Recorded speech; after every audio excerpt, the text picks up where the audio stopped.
अरे गोरी सुनो, आज के बाद तुम खाना लेने के लिए जंगल में नहीं जाओगी। आज के बाद तुम घर ही में अपने अंडों का ध्यान रखोगी। इनमें से हमारे प्यारे प्यारे जो बच्चे जो बाहर आएंगे। ठीक है जी, आपकी जैसी मर्जी, मगर आप अकेले कितना काम करेंगे?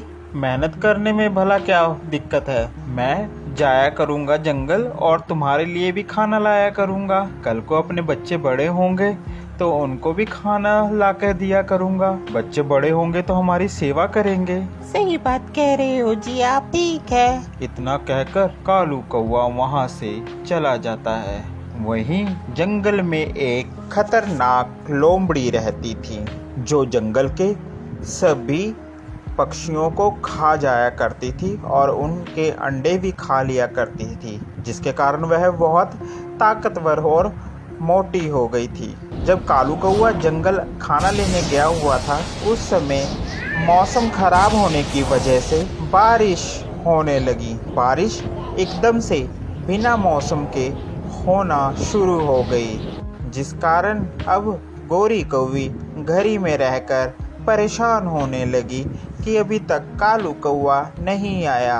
अभी तक वो नहीं आए, अब मैं क्या करूं? हे भगवान, वो ठीक तो होंगे ना?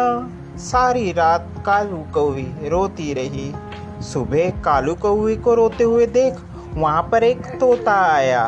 तोता बोला, अरे क्या बात है गोरी कौवी, रो क्यों रही हो? क्या बताऊं तोते भैया, कल से वह गए हुए हैं दाना लेने के लिए और अभी तक नहीं आए। अरे गोरी कौवी, अचानक कल मौसम में बहुत बदलाव आया, जिस कारण बहुत से जंगल में नुकसान हुआ। कई पक्षी इस बारिश में मर गए। भगवान न करे तुम्हारे घर वाले को कुछ हुआ हो, क्या पता वो ठीक हो।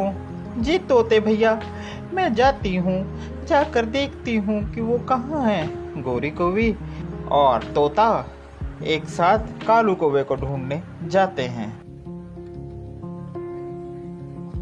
उन्हें वहां पर कौवे का एक पर मिलता है, जिसे देखकर गोरी कौवी जोर जोर से रोना शुरू कर देती है। इतने में वहां उल्लू आ जाता है। अरे क्या बात है भाई, क्यों रो रहे हो? गोरी कौवी उल्लू को सारी बातें बताती है। अरे हाँ, कल अचानक से आई बारिश और तेज तूफान के कारण मुझे एक कौवा दिखा तो था, मगर वो नीचे गिरा और गिरकर कहाँ चला गया इसके बारे में मुझे नहीं पता है। मुझे लगता है कि कहीं उसे उस खतरनाक लोमड़ी ने उठा ना लिया हो। यह बात सुनकर गोरी कौवी परेशान हो जाती है। वह मिलकर उस लोमड़ी के पास जाती है। लोमड़ी की गुफा के बाहर छुप कर देखते हैं कि लोमड़ी की गुफा से जोर जोर से आवाजें आ रही होती हैं कालू कौवे की।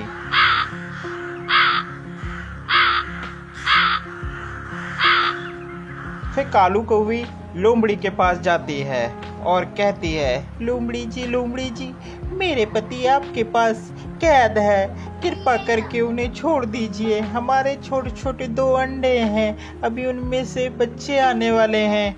मैं उनके पिता को क्या जवाब दूंगी? आओ आओ, तुम भी आ गई। आज तो फिर तुम्हें भी पकड़ कर खाऊंगी मैं। आज तो मेरे यहाँ दावत है, दावत, जिस कारण दावत में सभी मेरे रिश्तेदार आएंगे और उन रिश्तेदारों को मैं ताजे ताजे पंछी खिलाऊंगी। उसी में तुम्हारे कालू कौवा भी है। अब मैं तुम्हें भी कैद कर लूंगी और शाम के पार्टी का प्रबंध पार्टी में साथ में तुम्हें बनाऊंगी। यह बात सुनकर गोरी कौवी डर जाती है। जैसे ही लोमड़ी उसे पकड़ने की कोशिश करती है, सभी पक्षी आ जाते हैं और लोमड़ी को वह सब मारना शुरू कर देते हैं, जिससे लोमड़ी घायल होकर वहां से भाग जाती है। वह सभी कालू कौवे को वहां से आजाद कर लेते हैं। तो प्यारे बच्चों, आपको हमारी ये स्टोरी कैसी लगी जरूर बताएं। साथ ही ऐसी और मज़ेदार स्टोरी देखने के लिए हमारे चैनल को सब्सक्राइब करना बिल्कुल ना भूलें। Thank you for watching.